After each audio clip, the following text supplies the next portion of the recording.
Now broadcasting from the Next Gen Conservative Studio in sunny South Florida, bringing you the latest in politics, current events, and pop culture.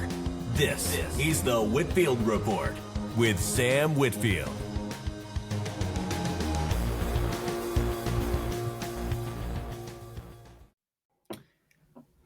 Alrighty, folks, and welcome to the Whitfield Report Monday edition.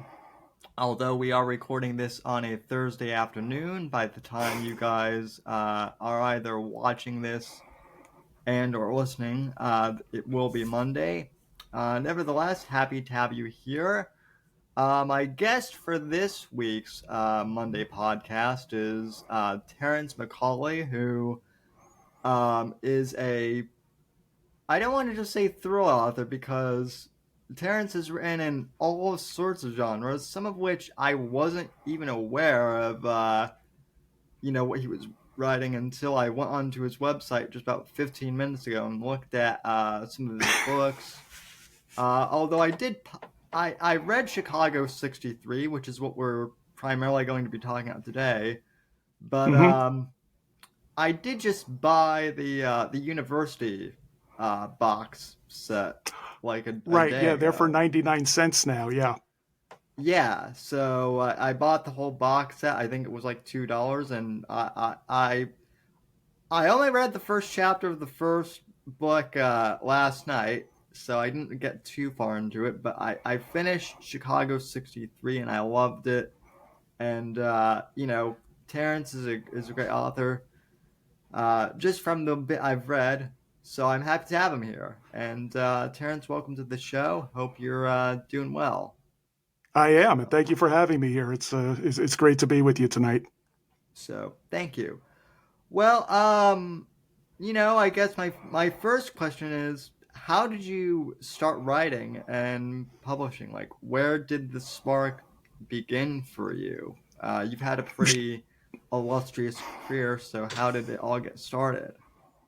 Yeah, it's like a roller coaster, and it still is like a roller coaster, and I'm pretty happy about that. And I was blessed to get started on storytelling and writing at an early age. As I've said in other places, I grew up with a bunch of unique storytellers in my family. I had two uncles that were Catholic priests and pastors in New York City, so the amount of odd people and interesting stories that they came across in their daily lives was always interesting to hear around the dinner table. One of my uncles was also the chaplain at Bedford Hills Correctional Facility for Women, which is where a lot of the high-profile female criminals would go after they were convicted of murder or attempted murder. So that was also interesting. And then I have an aunt who was a nun, who was a principal of an inner city high school in the Bronx. So there was always a lot of stories, a lot of characters floating around. No names, of course, because a lot of this was confidential. But it was interesting from an early age to see how people really were, who were much older than me, and to get a glimpse of what life was like. So I always had a knack and an ear for good storytelling, and I cultivated it off and on throughout grammar school and high school. Took a creative writing course when I was in college, and I was shocked by how many people liked it.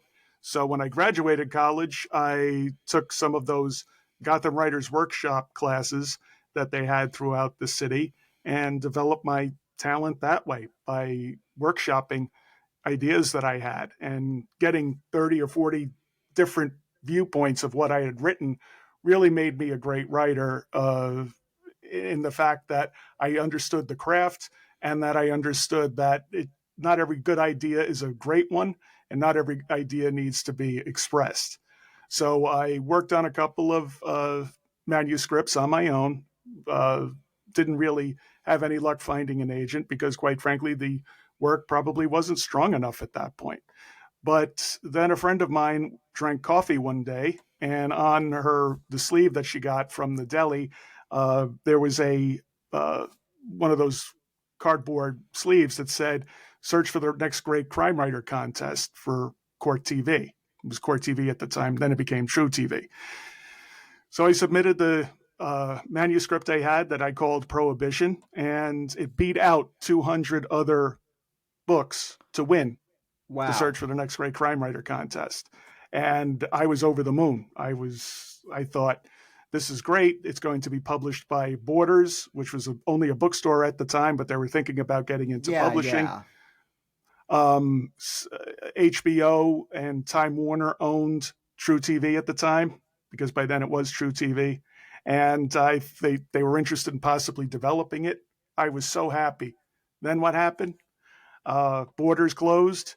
The deal was forgotten about, and I didn't get anything published based on Prohibition at that time. And so it was pretty low when that happened. Yeah. And that's important for beginning writers to understand, that just because something looks like it's going to break your way, it doesn't really count until you've got all the money in the bank, everything signed, and the check's clear. So Right. people can promise you a lot, and they can say a lot's going to happen, but until it actually does happen, be guardedly optimistic.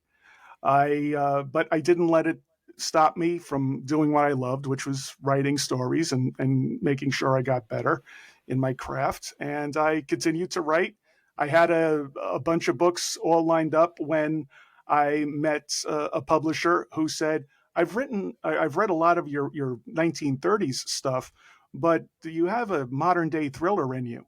And I had an idea in my head that I'd been playing around with the whole time, that I had been writing other stuff. So I said, yeah, let me give it a shot. I wrote it in about 6 weeks, and that's what Sympathy for the Devil became. And the words just flew out of me once I set my mind onto that track. And I got it done very quickly. After a couple of rewrites, it hit the market, and I have been published ever since. And I'm blessed to be able to say that. Yeah, yeah, your work is pretty prolific, and also I'm assuming you're a native New Yorker, so living in New York, like I'm not a native, but I've been to New York like 8 times within my life, and I Mm-hmm. imagine, that city is in particular is just a great place for storytelling, just It in general, is. because you never know what's gonna happen at any given moment. Right. Yeah, Um, it is definitely a dynamic place. There's literally millions of different people going through there, especially the y- island of Manhattan every single day. And yeah, yeah, I always had a huge love of history, and I had a love of classic films. So when I wrote Prohibition and then Slow Burn, it was because I also loved politics. So I was able to merge all of my three loves together and create something that was actually based in history. And that was fantastic. And then I was able to use some of my knowledge of how government works when I started my techno thrillers in the university series. yeah, yeah. So it's been constantly an evolution. Yeah. Well, I mean, I'm kind of I'm in the political thriller genre too. That's kind of the genre I've written in, and I've heard your name thrown up. I hadn't really read you until honestly, Chicago '63. I interviewed Steve Stratton, who I know and I'm Steve's also great. good friends with Eric Bishop. And I Eric was like, "Have you had Terrence on your podcast yet?" And I was like, "No. Do you think he would want to come on?" And so I Yeah, of course. Eric's a great guy. yeah, no, he is. So uh, just thrilled to be able to talk to all these different authors. So um, We're a pretty approachable bunch. It's funny. yeah, You think people who write this kind of stuff wouldn't be, but everybody who has started out in this business remembers what it was like to start out in it. No matter whether you've achieved great fame like Jack Carr, who's really awesome to talk to and deal with. I interviewed him. He's a great guy. All yeah, the way down to people who've just started out and are still querying for their first book to hit with an agent or a publisher. We all started from the same place. Very few haven't, but most of us have. So we understand it, and we spend so much of our time creating by ourselves. It's nice to be able to share some of our journey with us, especially when someone with somebody else, especially when people are interested in it. Yeah, yeah. The funny thing about Jack Carr too is like I had been so I wrote a short story back in 2014. I self-published my gap year between high school and college. And then Hmm. I was going to write a sequel, but once I got into college, I just didn't have the time. And then The Terminalist actually was released, I think my sophomore year of college, if I'm not mistaken. I can't remember the timeline now, but anyway, I read that when I was in college, and that book. I had grown up reading Tom Clancy's book, but The Terminalist was the book that kind of re-sparked my interest in writing. Right. So I I promised once I got done with uh, college, I would go back and look at some of my old outlines and notes and write something. And so I did just that in at the end of 2023. Well, in Hmm. July. But yeah, I mean Jack's a great storyteller, and I mean I think he still has a his career is going to be quite prolific for the foreseeable future. I think I think so. so too. Yeah, and he's always looking for a way to give back to the writing community in general, but also people who are looking to write thrillers of Yeah, any kind. And he's really generous, and quite frankly, he doesn't have to be. And it's really great to see that he is. yeah, I've definitely gotten that impression from him. But enough about Jack. We're here to talk about your work. So I am curious. You've written crime fiction. I see that you've even written a few westerns, which is interesting. But Yes. I'm curious, what made you, what inspired you to write this historical fiction crime novella with Chicago 63? Because that's I think it's very fitting for your style. Now I've read some of your work, but it's also kind of a departure from some of your um, previous work. So, what inspired you to do Chicago 63, I guess? Sure. Well, like I said earlier, my first published book was Prohibition, so that was set in 1930s New York. So I always had that love of history, politics, and crime thrillers. So even though I have written in a bunch of different genres, I've done the crime fiction, I've done westerns, and I've done thrillers. I always loved good historical fiction because you can introduce the audience to a different type of vision that they might think of a certain time. Like when I wrote in the 1930s, everybody thought it was just a bunch of guys walking around with hats and gats, talking like Jimmy Cagney and shooting people. That wasn't Right. really the case. It was a lot more, people were a lot more sophisticated than we give them credit for because it was right after World War One, it was before World War Two, and the Roaring Twenties were coming to an end when I set my book. So that kind of uh, conjunction of eras really makes for compelling storytelling. And that's what I loved to do when I was writing my 30s stuff. Then, when I had this idea for Chicago 63, it was because it sprang out of a greater idea that I had for a trilogy based on the events that happened in Dallas 63, which is the trilogy I'm planning on writing, but told from a Dallas cop's perspective, a Dallas detective's perspective, not getting into all of the international intrigue. James Elroy, for example, did an incredible job with that with his American Underworld Yeah. series. Um, uh, I'm not going to be. I'm not looking to do that. He did a masterful job, and he talked about Cuba. He talked about some of his people traveled all over the region to set stuff up. I didn't want to do that. I want to tell it just from one perspective because if you make a story like this too involved, too many characters, people lose interest. They get distracted. they just don't really want to spend that much time reading what might seem like a textbook on something they feel they already know something about. So I wanted to take a different perspective of it, to tell of it more as a crime rather than international intrigue or the stereotypical bunch of old guys in a smoky room puffing on cigars, chortling, and deciding how they're going to divvy up the world. That's great, and a lot of other writers have done it. It's not the kind of book I wanted to tell. And you've read a little bit of my style. You could see Yeah. that I'm a lot more based than that. I don't like to get too far away from reality. So while I was trying to finish up the first draft of Dallas 63, I was talking to my friend James Apt over at Bestseller Books. Steve Stratton knows him quite well, so does Eric. And he said, well, do you have a novella in you about this era? Maybe you could, instead of trying to sell all 3 books, maybe you could put together something like a novella and see where that leads. So I thought about it, and I had done a ton of research into the Kennedy assassination and a lot of the various plots that people have discussed over the years. And usually I'm able to cut through a lot of that stuff, like UFOs, Bigfoot.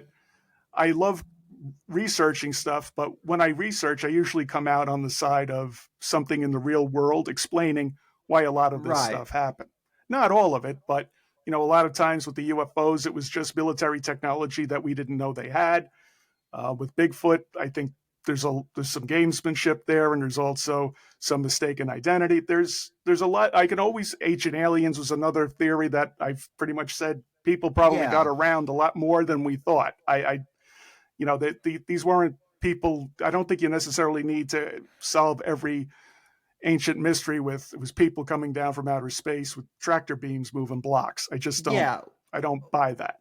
Well, and listen, like, I think, from my perspective, like, I host a political podcast, or it's partially, political some of the time.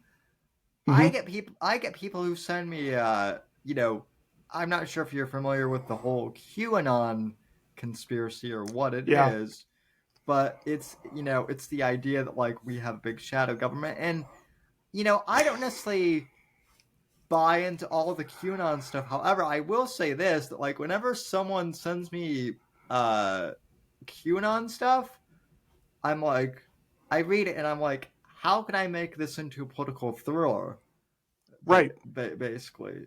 And because even if I don't think it's true, I'm kind of like, well, if this were true, how would it, how could I turn this into a gripping thriller? So sure, and you see that's the kind of thing I'm talking about when I was doing the research for Dallas 63. You get ideas by reading this stuff, even if you don't necessarily buy all of it. Like for me, I was in government for 25 years. Trust me, there is no such thing as a hyper prepared government agency out there. It just doesn't exist. And anybody who's ever served in the military, I haven't. I worked for state government, but I could tell you it's the same at the federal and the local and the state level too. There's not a room full of people just thinking stuff up in case something happens. It's still a very reactionary form of public management. Of course, there are people who have military contingencies for a variety of things. But in terms of every single thing being coordinated, that's just not possible. And that's what I find people fall down that rabbit hole when they look into the JFK stuff. They'll latch on to one theory and that's what they stick with. And God forbid you try to cross them or you disagree with them just a little bit, they come right at you. And I'm sure you've probably had that experience with some of the QAnon people that you've talked to. They get their pet theories and God forbid you don't agree with it right down the line. Or even not even if you necessarily agree with it, but even if you question the how of something or the why, they get really agitated even by that, and it's interesting. I mean, with now, I will say this with the Kennedy assassination, it is a little weird to me, at least, that all of the documents after 60 years have still not been declassified. Like the JFK Right. is kind of the one thing where where I do sit back and I do look and I think, well, maybe there were some rogue CIA guys, like in American Tabloid, or Mm-hmm. something like that. Maybe there were some people that were out to get Kennedy within the government. Um, Sure. And asking those questions is what leads to really compelling thrillers or crime yeah, fiction in general. And that's what I did. I went into it thinking, there's a lot of stuff here that just doesn't make sense. Like there's some theories that all of the people who were part of Watergate, the break in, the plumbers, they were all in Dealey Plaza. That yeah, is not true. That did not, I mean, it would be cool if it no, was because it would tie everything up, but that wasn't the case. But there were a lot of loose ends as I was digging down further when you look at the tertiary characters, because you can argue about the path of the bullets, how many shooters were in Dealey Plaza all day long, and still not arrive at a cohesive conclusion. yeah, But when you look at the people who were around Oswald and around the Kennedy administration, you do get to see glimmers of light where you say, oh, this doesn't add up. There were a lot of intelligence people who were involved in Oswald's life, and more than people used to think, especially back when the Warren Commission came out. So that yeah. is fodder for a book like mine to come out. So, Abe Golden, your main Mm-hmm. character in Chicago '63, is based off a real life Secret Service agent that Right. I knew that perspective on things, actually, because like you, I love history, and especially of that particular era in the 50s and 60s. How Right. much of Abe's character is fiction, and then how much did you base off of um, James? I can't remember the guy's last name, but the actual um, Agent Golden. Oh, agent. Yeah, the real agent is Abraham Bolden. I changed his name to Golden Right. because this is a fictionalized account of what happened back then, but based in fact. Now, when I was doing Dallas 63, I had a really great character that I was going to base on Abraham Bolden, but he was only going to be in the book for the first third of it, and then he would disappear because the Chicago plot happens, and then there's really not much for him to do. So as I was writing the draft, I said, you know what? I've really gotten to like this character. I'm not really ready to do that to him, Yeah. which is funny because it's all in my mind. But I'm saying this guy is too good for me just to write off and ignore, but I can't in good conscience keep him around just because I like him, because it won't serve the story any. So when James recommended that I try a novella, that's where I said, whoa, this would be an awesome vehicle for me to put Abraham Golden in. Now, so I pulled all of those parts out and I created what became Chicago 63. Abraham Bolden was in the Chicago office back in November of 1963 and months before then. He was also the first African American Secret Service agent who ever protected a president. And he did that on Kennedy's request. Kennedy Right. requested him and personally called him the Jackie Robinson of the Secret Service, which is Yeah. an honor that the former agent still carries with him to this day.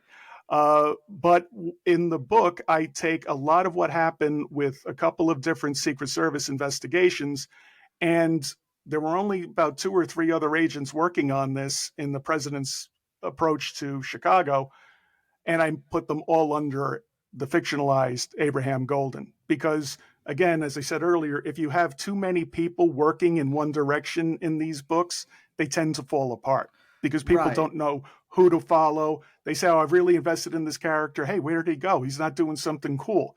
or she's not doing something cool. So I fictionalized his role in it, but all of the investigations that happened, all of that happened, including the finale with the two Chicago police officers. I'm not going to give it Yeah. away because I don't want to spoil it, but all of the investigations actually happened. There was a plot to assassinate the president in November 2nd, 1963, in Chicago.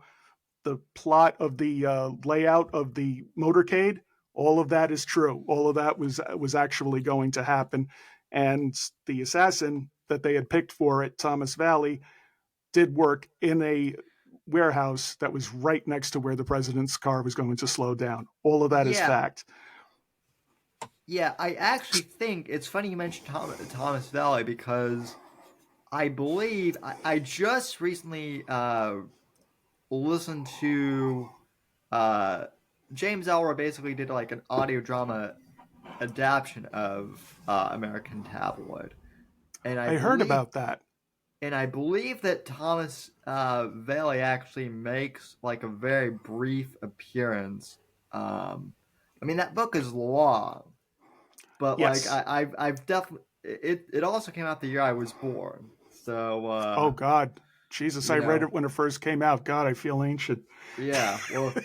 Well, it's Elroy is one of my biggest influences as far as writing. I had a high school English teacher who also taught film, and we watched L.A.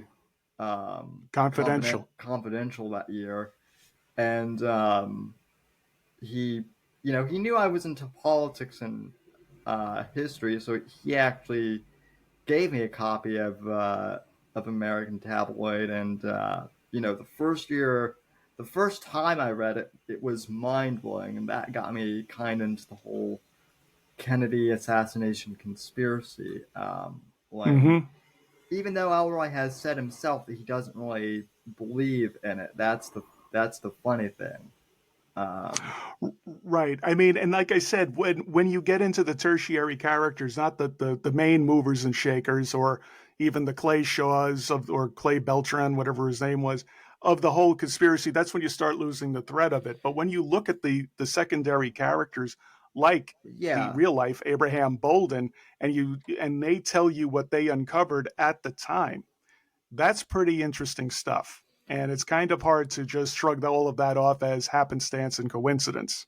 were you able to like actually talk to any of these guys, or were you just looking at like historical transcripts and records and whatnot? I was looking through an awful lot of the records and an awful lot of the transcripts, found it from different sources, learned about that there were, in fact, 4 Cubans who were in Chicago in a hotel room at that time. The Secret Service only caught 2 of them. The other 2 escaped with the rifles. Nobody knows what happened to them.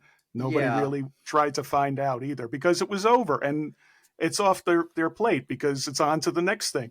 There aren't, because it goes back to also what we were talking about earlier, is the myth of the hyper prepared government. The government has a lot more resources than your county or city in most cases, but it's not an infinite resource. They do have other things that they're doing all at once, and there are only so right. many Secret Service agents out there, especially outside of DC. Same thing with the FBI, same thing even with the US Army. There's only so many soldiers they have in one area that can do something. So when Kennedy was coming to town in November of 1962, it wasn't just this army of Secret Service agents that descended on Chicago a month before. It was the 8-person department of the Chicago field office of the Secret Service that had to do a lot of the legwork. And Yeah, they had to rely on Chicago PD detectives in their intelligence division to do the same. So the problem people have of grasping that is that there weren't a ton of people they just throw at this stuff, because the president goes a lot of places each week. So one plot is over, they move on to the next one, yeah. especially back then. I mean, when I was talking to Steve Stratton, as you know, he was in the Secret Service, Yep. And I asked him, like what his routine was, and some of the protocols, and he told me, and it was pretty mind blowing what he and his team had to do, just for logistics and to pre-sweep for all of that. And that was like that was in the late 70s and 80s when he was doing that. So Hmm. quite a few years removed from Kennedy's day, but even so, I mean, yeah, the logistics of the Secret Service, I mean, it's a bureaucracy like anything else. Exactly And right. With finite resources, and everything also changed after the Kennedy assassination, too. If we look at what happened in 1963 through a 2024 lens, it's going to look really obscured and really off. Now, there were mistakes made that yeah, day, but I mean, the methods of following up on things like the players in the Chicago plot, you can understand why they may not have focused on that, because they went on to the next city where the president was supposed to be. yeah. Well, and that's the other thing too, is like with the Chicago plot. What was interesting was you would have thought that after that, I guess, failed or went away, that the president would have just stayed in the White House, for a longer period of time than he did. Because I mean, Dallas didn't. I looked up the timeline, and like Dallas happened pretty close after when Chicago happened, and I don't want to Mm-hmm. give specific spoilers away, but you do kind of foreshadow, at least the way I read it, you do foreshadow Dallas a little bit. I was Right. kind of, I guess, I was kind of expecting you to maybe do like an alternate history thing, maybe where, uh, you know, Dallas gets averted, but you didn't do that at Yeah, all. no, I didn't. No, because as I said earlier, this novella was born out of the Dallas 63 books that I plan on writing. So it was Yeah, taken from that universe where what happened in Dallas happened the way history remembers it. But that's the ironic part of all of this. If you just look at the assassination itself and you just look at the conspiracy in a box, it becomes a little bit pixelated, because you have to look at the whole world at the time of when the assassination happened.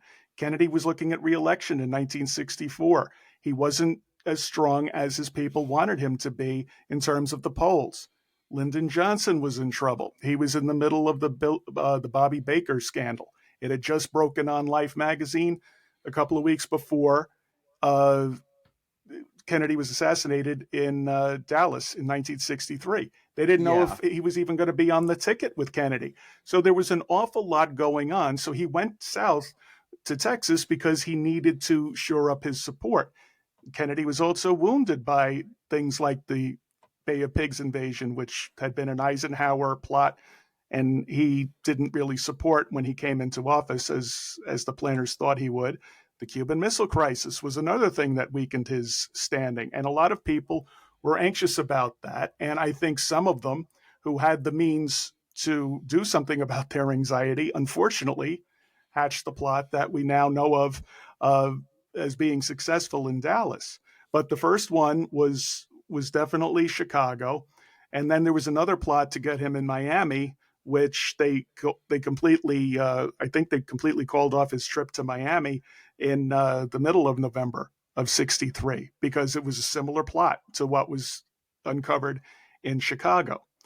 Uh, and the only reason why we know about the Chicago plot is because the real life Abraham Bolden went to the Warren Commission after all of this happened, said, I was monitoring the radio traffic when the president was planning on coming to Chicago for the Army Air Force game that Saturday, and here's what I've uncovered.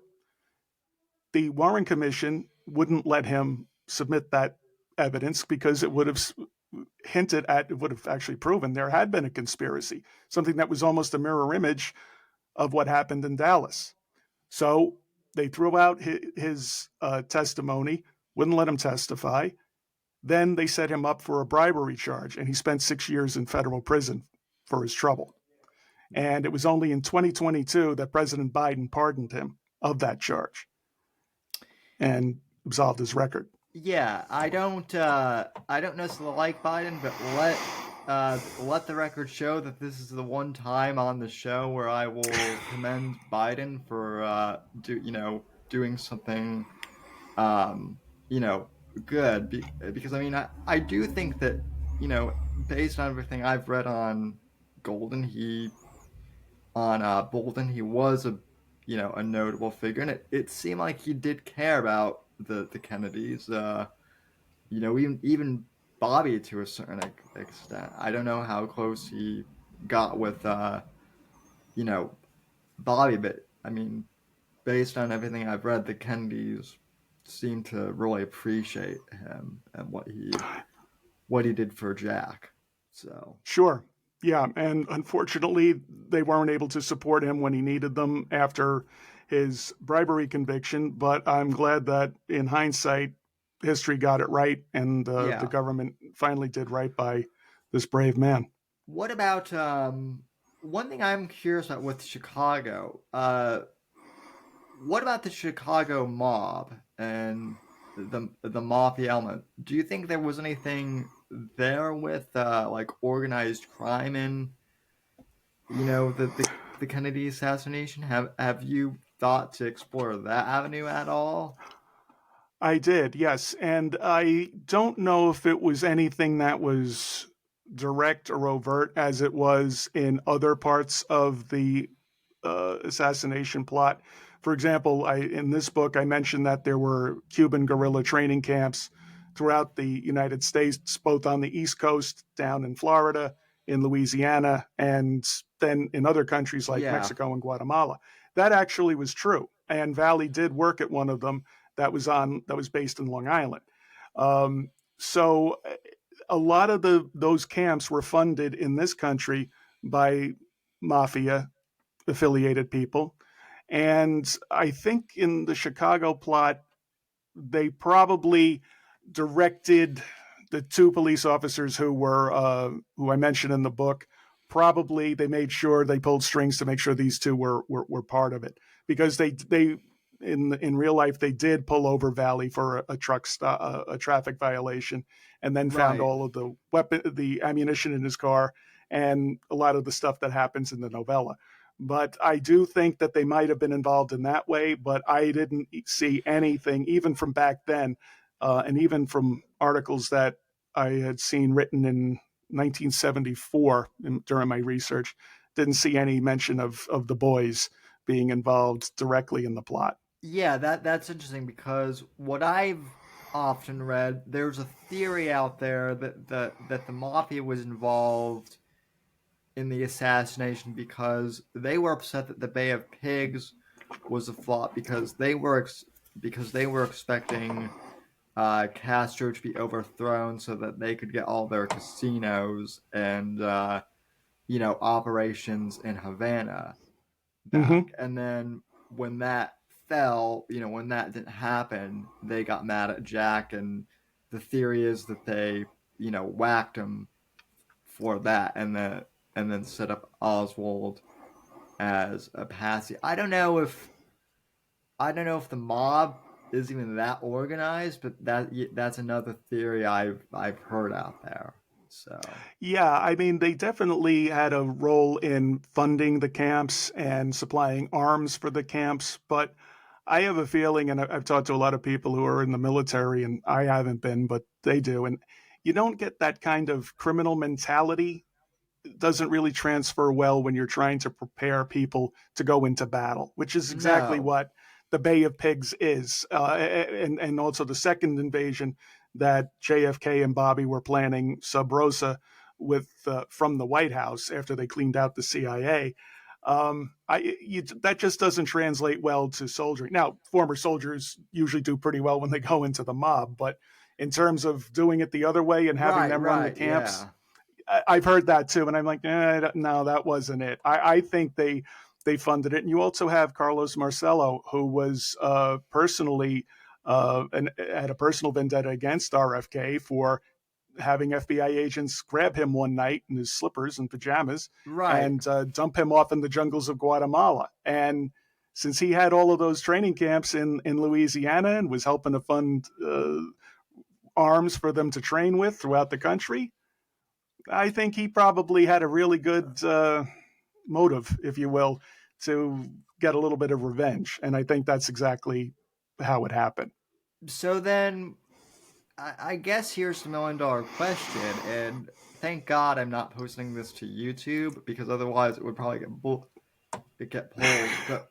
But what do you think, Terrence McCauley, was the real story with the JFK assassination? Was Oswald a lone actor, or did he have help, or like who? I guess in your minds killed Kennedy, or are we gonna have to read the Dallas trilogy to find out your theory on that?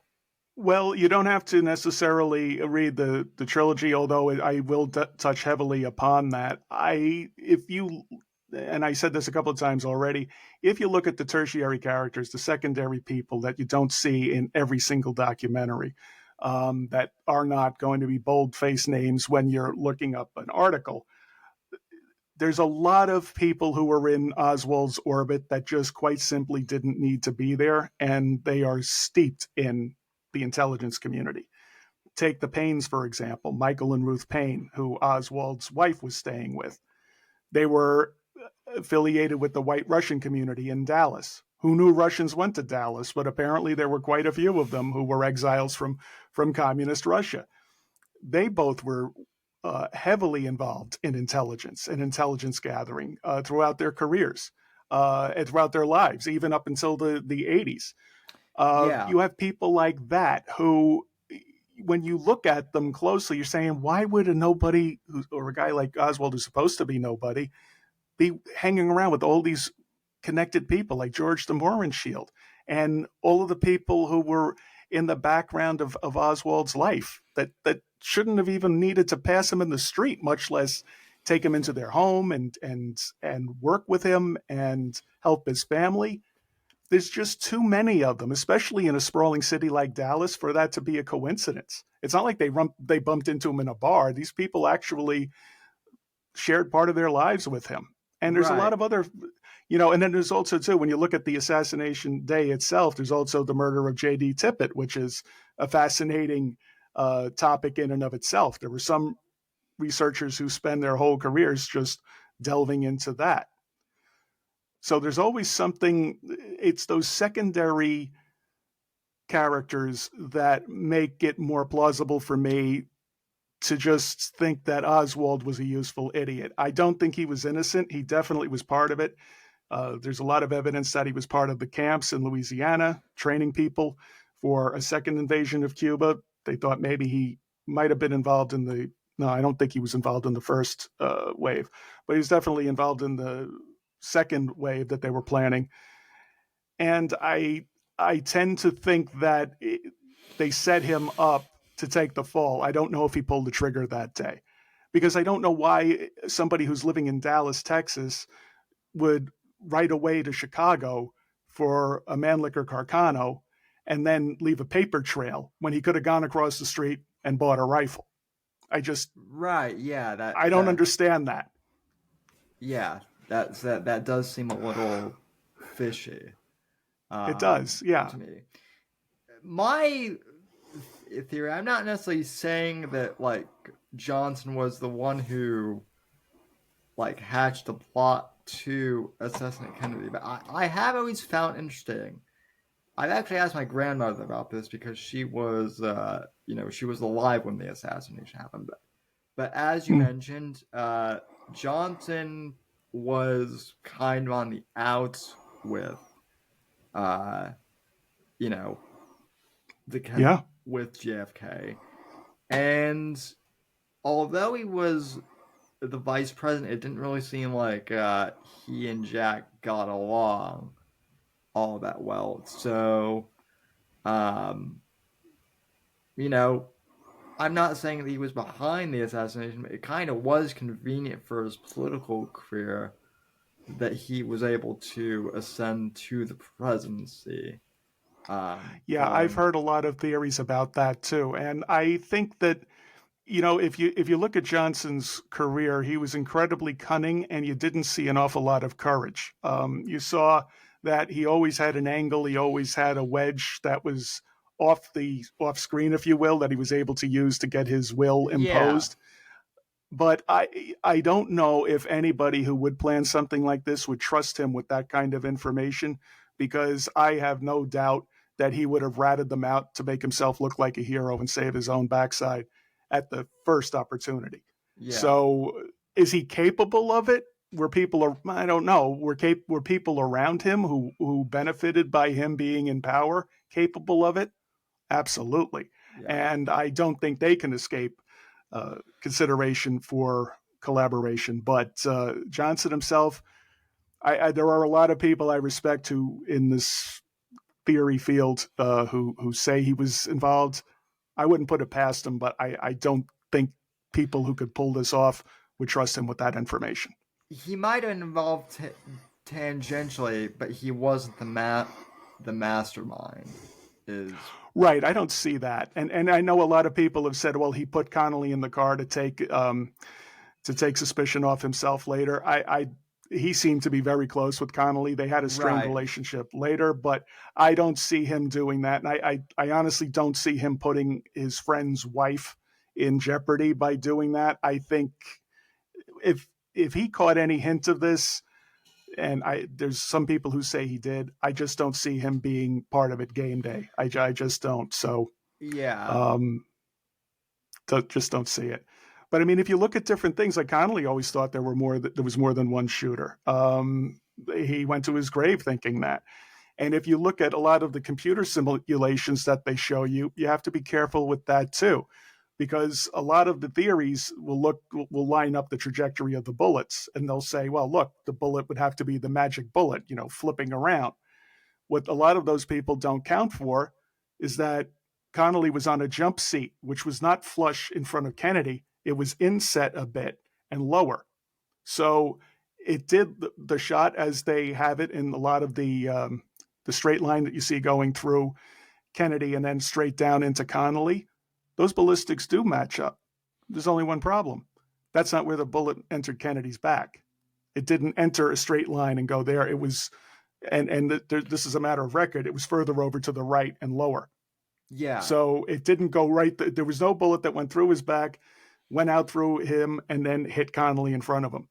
That just didn't happen. And President Gerald Ford, who was on the committee at the time, said, yeah, but we just moved it because it just seemed cleaner that way. why? Those kinds of things are Yeah, weird.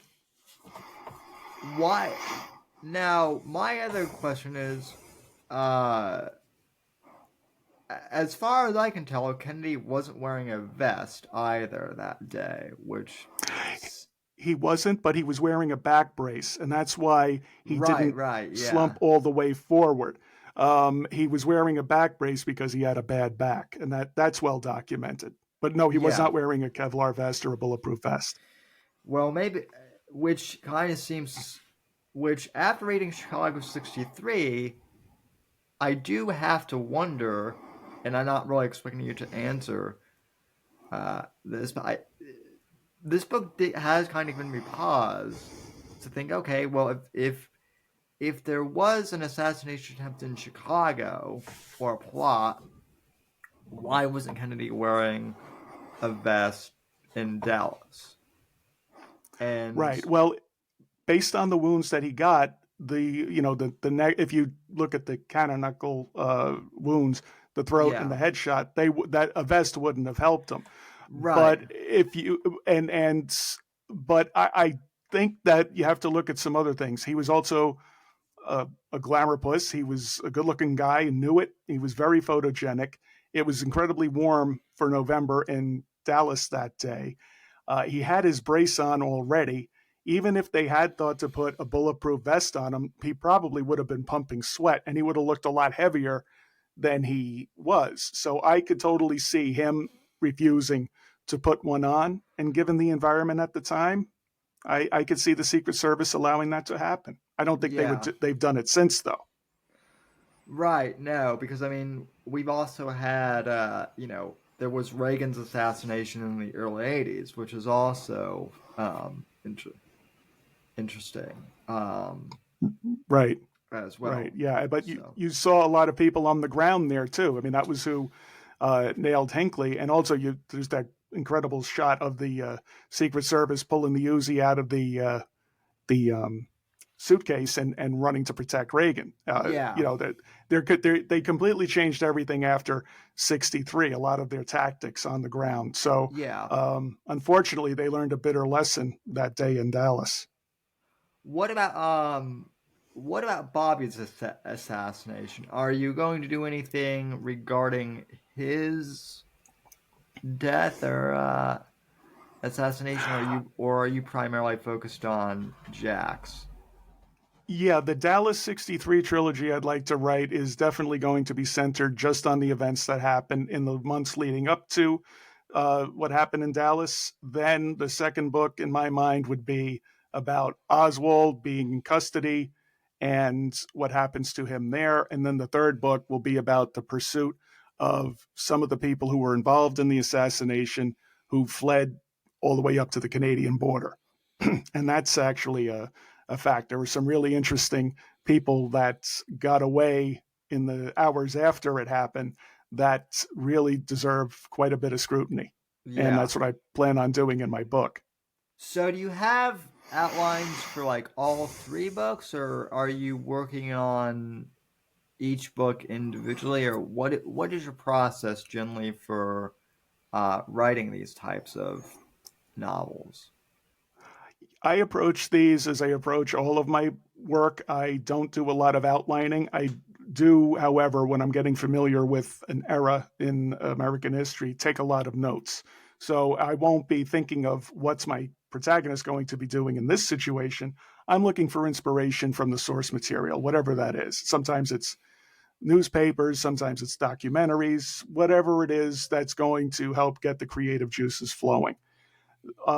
So I've taken an awful lot of notes based on the full range of the events that happened over 3 days in Dallas, and that's what I'm working from right now.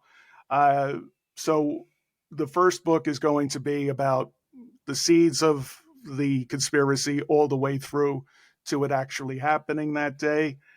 And then the other two books are going to be about the aftermath. So I don't think I'm really going to be able to stick with the character long enough to have him delve into the RFK assassination that happened in '68.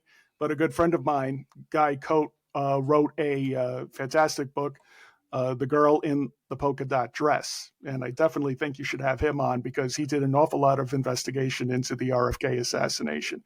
And he would be a great guest for you. Yeah, I haven't listened to your podcast with him yet, but I did see it pop up on my Spotify playlist. So I'm definitely gonna listen to that probably after Mm-hmm. we finish recording this. But yeah, I mean I think even now people are like, well, geez, there's been a ton of books on the Kennedy assassination. I think what you're doing of taking more to a grounded approach is more unique, Mm-hmm.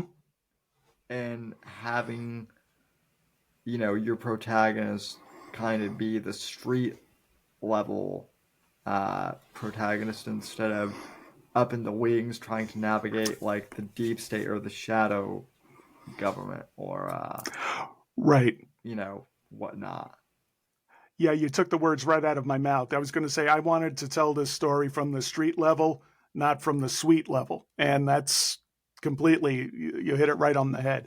Because I Yeah, think it's more interesting that way. And I think that it becomes a lot more understandable and relatable once you have it presented, the story like this, presented in a way that it doesn't seem too foreign to you, like the halls of power in DC. I also think that a writer can get away with an awful lot if you keep it up in the ethereal. If it's amongst the angels, the mere yeah, mortals don't question it.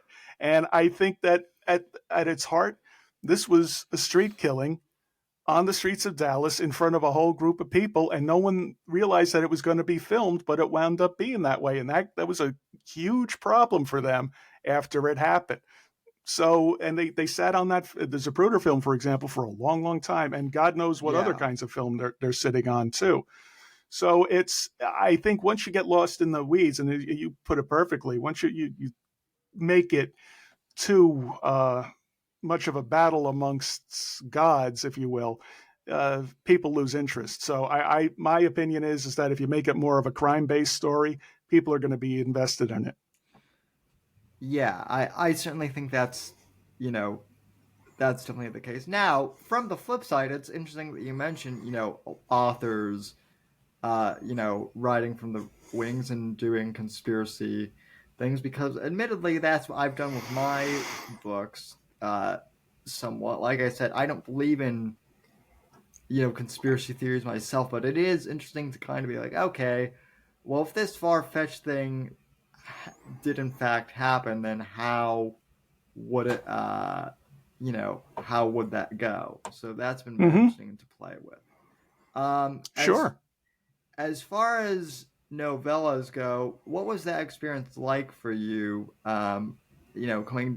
Coming down from like writing a big novel and now writing a novella. Did you enjoy it, or did you, uh, what did you enjoy? What did you dislike about it? And would you do it again? Well, I've done it before. I've written four other novellas.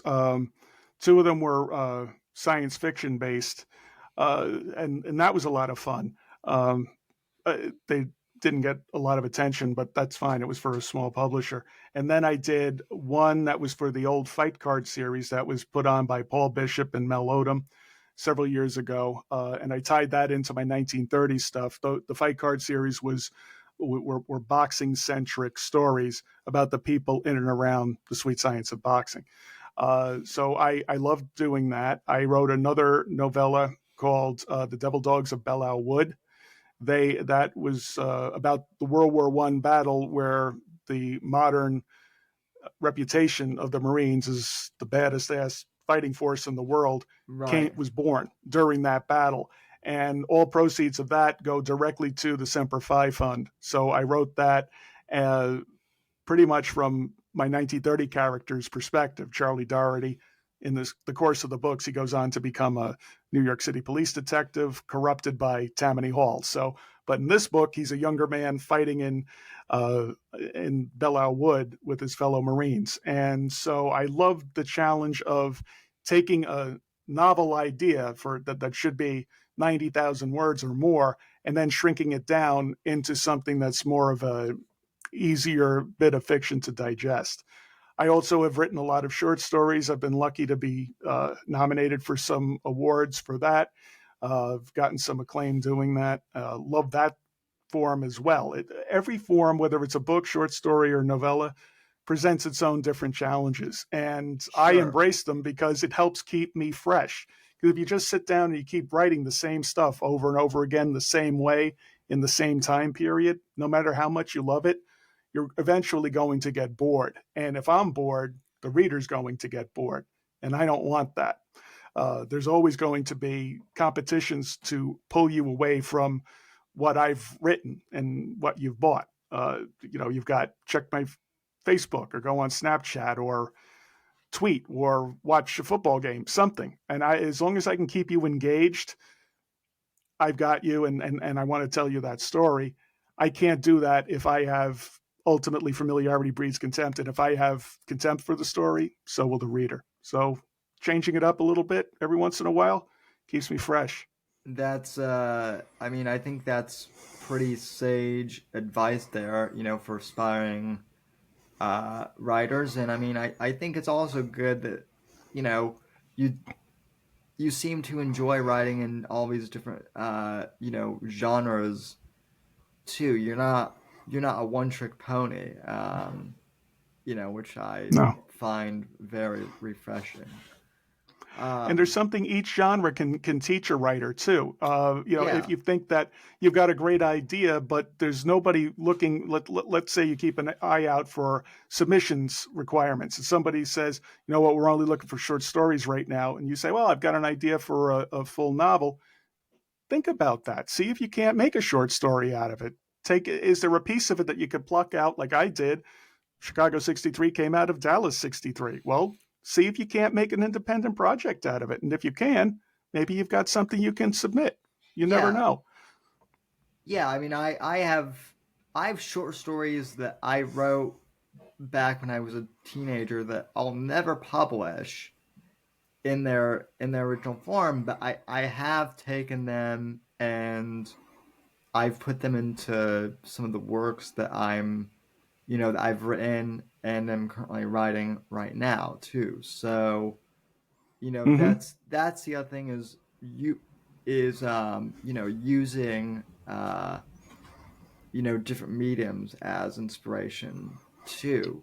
Um, Right. And nothing you write should ever be considered a waste of time or that you can throw it away. It doesn't have an expiration date, and there is no law that says you can't use something that didn't sell once again. Because yeah, I wrote my very first book that I spent a lot of my early 20s writing was a book called Tenets of Power. You're not going to find it anywhere. It never got published. It was about the high drama of the mergers and acquisitions industry. These captains of industry going in, buying, selling companies, fighting for it, stuff like that. The book didn't get, I submitted it to people, it didn't get published, but the book has lived on in about 4 or 5 different other books that have since come to market. So none of the stuff that I did, I changed the names of the characters, I changed the setting, lots of different tweaks. But the core of that story has lived on in 4 or 5 different books. So my one bit of advice is to any writer at any stage, don't be afraid of the format and don't be afraid to recycle some of your stuff and give it new life. Because just because an agent or an editor didn't like it when you submitted it doesn't mean it's a bad idea. It just right. wasn't right for them at the time. What do you think of self-publishing? I've had a lot of self-published authors and traditionally published authors, but usually I tend to like to ask guests what they think of both models. When I wrote my first short story back in 2014, Mm-hmm. just from my observation back then, people kind of scoffed at the idea of, oh, you're a self-published author. I'm not even Right. going to bother looking at that. Now there seems to be a bit more of an acceptance, which is great.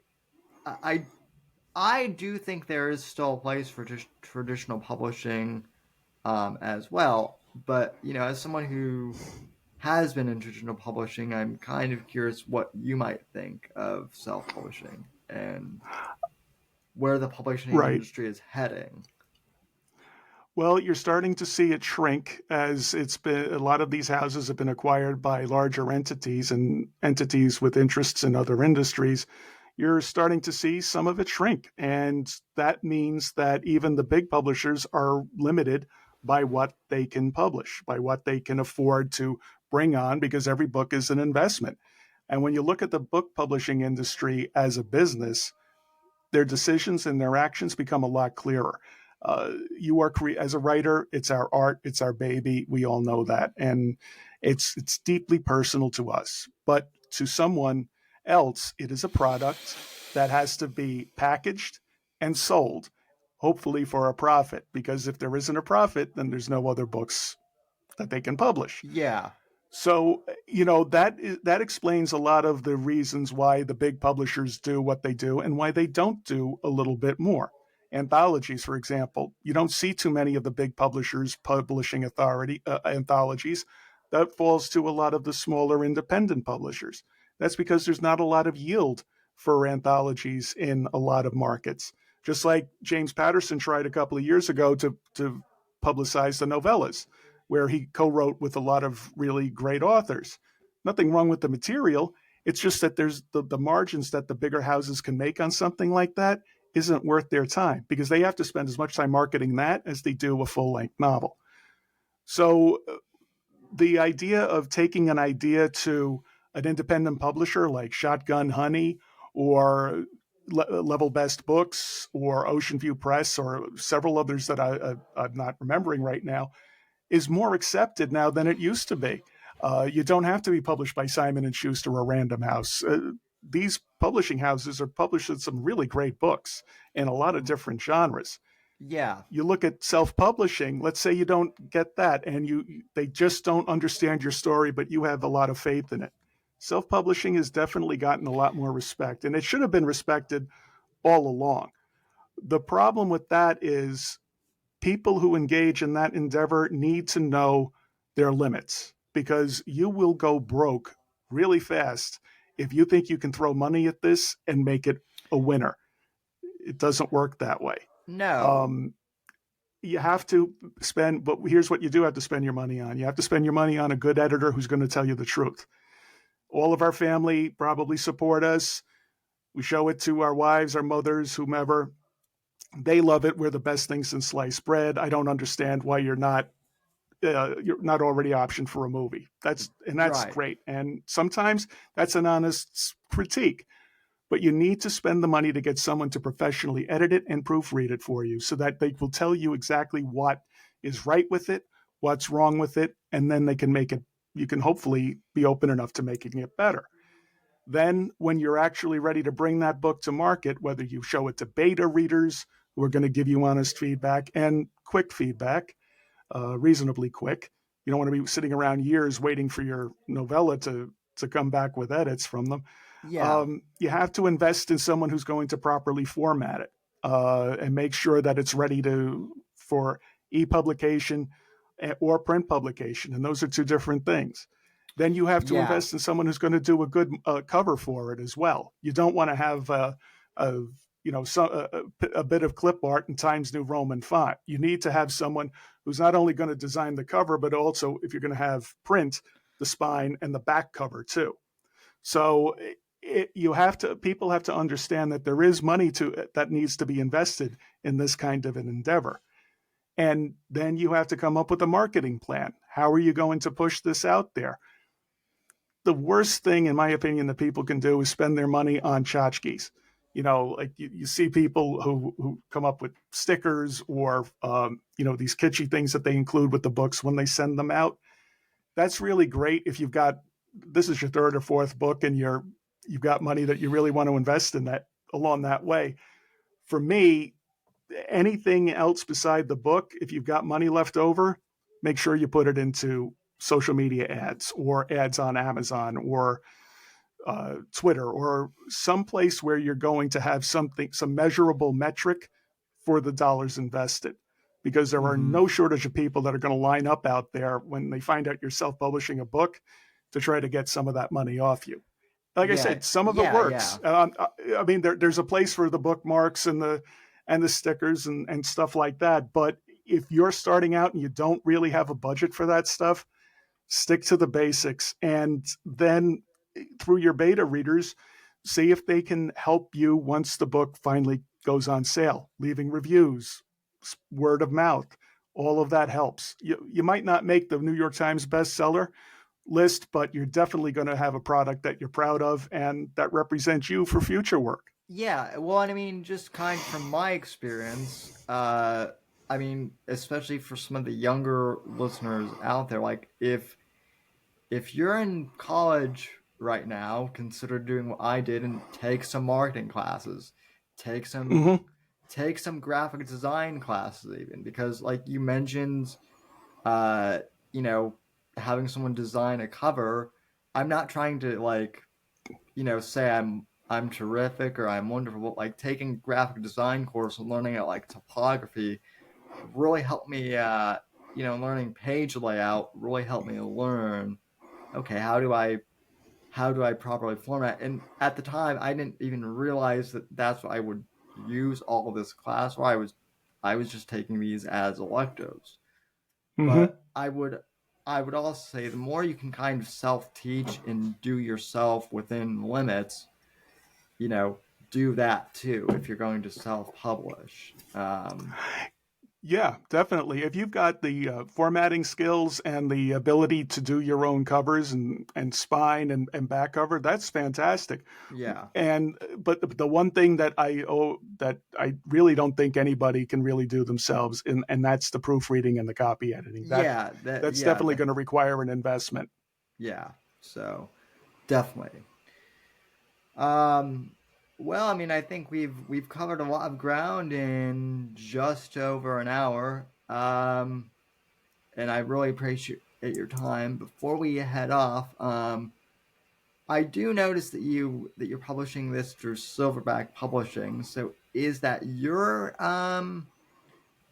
outlet or your personal imprint, or how is you know? Right. It's an idea that James Apt over at the Bestseller Books and his own group BTS Designs, myself, Steve, and some other people came up with to try to give voice to the novella format, because we believe there is an appetite for shorter fiction. Because sometimes, as I said earlier, someone will be writing that thriller and they'll have a great scene, but it doesn't fit in with something. Well, doesn't mean you throw it out, as I was just talking about. Right. You might be able to recycle it as something else. So we talked to a lot of, and I definitely talked to a lot of people while I've been doing my own podcast that had ideas that weren't necessarily novels, but they shouldn't be thrown at, and they were too long for short stories. So that makes the novella a more of a appetizing project. So it's Yeah. something that we're Silverback is something that we're all working on together. We've got my book will be first. We've got a couple of others that we're really excited about that we think people are going to enjoy. And we're learning the process of publishing, because there's an awful lot that you don't realize until you actually start doing it. So there's marketing plans there, and we all brought a different group of strengths to the enterprise, either as creatives, writing the stuff, helping to get the production team together to actually bring it to market, doing the marketing once we do have a product, a lot of different ideas. So it's been a really great experience to this point, and it seems like it's only going to get better now that we're getting closer to publication. Awesome. And how has the experience of podcasting been for you? I don't know how long you've been doing it, but I've been doing it for about 3 years, wow. and it's been fantastic. Yeah, Yeah. it's been absolutely fantastic. I was fortunate enough to link up with my very good friend Pam Stack, who's been a supporter of mine since the book you're reading right now, Sympathy for the Devil, came out years ago. And she's been a dear friend and very encouraging throughout my career. And she said, you've got a lot of experience. Why have you ever thought about doing a podcast? And that's where the idea of Spies, Lies, and Private Eyes was born.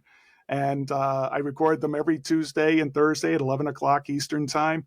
I record them on Zoom. I don't have a big studio or a lot of fancy sound equipment, but it's given me the opportunity to speak to writers at every stage of their career, whether they're best-selling authors, household names like Jack Carr, who I was really inspired by, all the way down to people who are this is their first book and they're just starting out, or people who've had interesting lives who have decided to give novel writing a shot. It's been great being able to talk to all of those different types of people and bring a bunch of different experiences and approaches to writing to the Yeah. listeners. So it's been a great ride. It's been as a listener, I've been listening probably since December. It's been great just to tune in and hear perspectives and then check out a few authors who I hadn't even heard of, prior. Mm-hmm. So, on behalf of of a few listeners, thank you, and you know your service there is much appreciated. So Well, thank you. It's my honor. It's great being able to bring new voices to people, and there's a lot of really great writers out there in the thriller and crime genres. So I encourage everybody, keep your eyes open, because there's a lot of really great stuff coming out in the next year or so. indeed, anything that you want to promo before we head out? I will leave links to Chicago 63 and your website and everything else. But anything you want to mention specifically? It's just that all of my backlist is available on Amazon, Barnes & Noble, in print, in digital. Some of them are even audiobooks, especially my Westerns. A Yeah. lot of those are available in audiobooks as well. And I always say to people, you know what, even if you're not going to read one of my Westerns, don't be afraid to give it a shot, because the genre itself is not just a bunch of people in cowboy hats and horses shooting everyone at high noon. There's some really great storytelling being told there by artists today and also from the past. So I would say give it a shot, and if you land on something you like, you'll have a whole different type of book that you might enjoy. And always, please, no matter what happens, no matter what genre you read, even if it's nonfiction, please leave a review either on Amazon, Goodreads, or someplace else, because every one of those reviews, even if you didn't like it, be honest, leave an honest review. But every one of those reviews helps an author get a little bit higher in the ranking, and every little bit helps, especially with a crowded marketplace like there is now. I appreciate you saying that, because the one thing that I've gotten a lot of, I always get people who send me DMs on Facebook or Messenger. Man, I loved your first novella. When is the second one coming out? And I'm like, well, I appreciate it, but can you please go on Amazon and leave a review or something like that? I don't know why. I think people tend to forget to leaving a review sometimes. Right. So. And it really helps too, especially if someone gets a lot of solid reviews, even if they're self-published. And this is something that has definitely changed since you self-published, even only a few years ago, is that if it's well reviewed and well received, and you query somebody, an agent or a publisher, for your second book, even though the first one's self-published, it can get a lot of attention that way, because nowadays publishers really appreciate a good following when they bring an author in. So even though, maybe the book is self-published, if you leave that review, you are helping that author's career in the future. So that's why I always say, please do that. I would say the same of podcasting too. Like I said, I've been podcasting since I was 14. And that was real before people even commonly knew what a podcast was. But I would say even the same thing. Like, if there's not everyone is going to be a Joe Rogan or an Adam Carolla or take your pick. That's the one thing I get from a lot of my friends, or from some younger people I know. I just turned 29, but I know some 21-year-olds are like, man, I want to start a podcast, maybe the next Joe Rogan, and it's like, well, I'm almost 30, I'm nowhere near Rogan's level, and I'm probably never going to be, but I've found a niche. I've built a pretty good following. The other thing I've found is, whether it be writing or podcasting or whatever, persistence is key too. Yes. My first short story that I wrote back in 2014, it actually did absurdly well, considering that I basically I was in a competition with a friend of mine from high school. We made a really stupid kind of bet that we were both going to just publish like a novel or short story, just kind of first draft, put it on Amazon, and see which one of us would sell better. I won somehow, and so my first short story, I went back and read it recently, and it has some holes, but it's not terrible either. But I would also say persistence is key for writing or for anything. And having a thick skin too, and being able to be self-critical. It's like Sonny Liston always said. Sonny Liston said, everybody's got a plan until they get hit.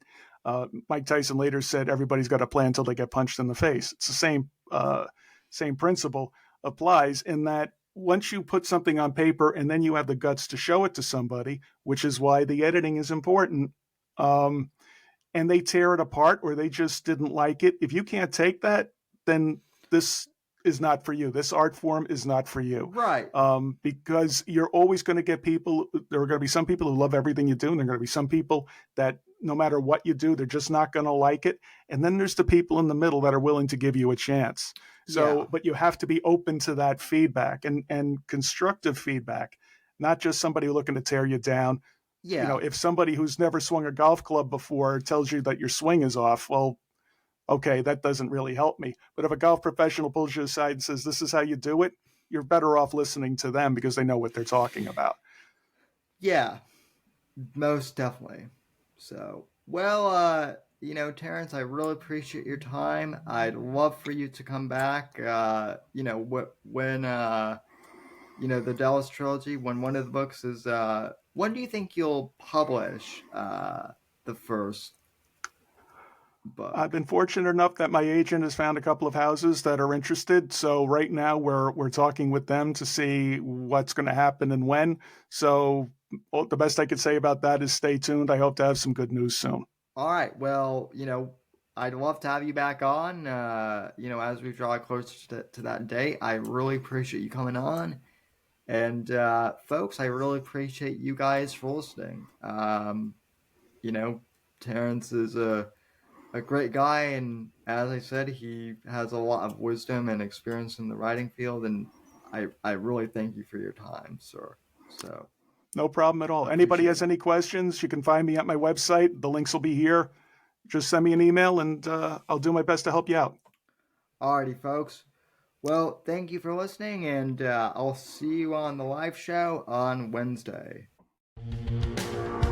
Thanks for listening to The Whitfield Report on the NGC Network.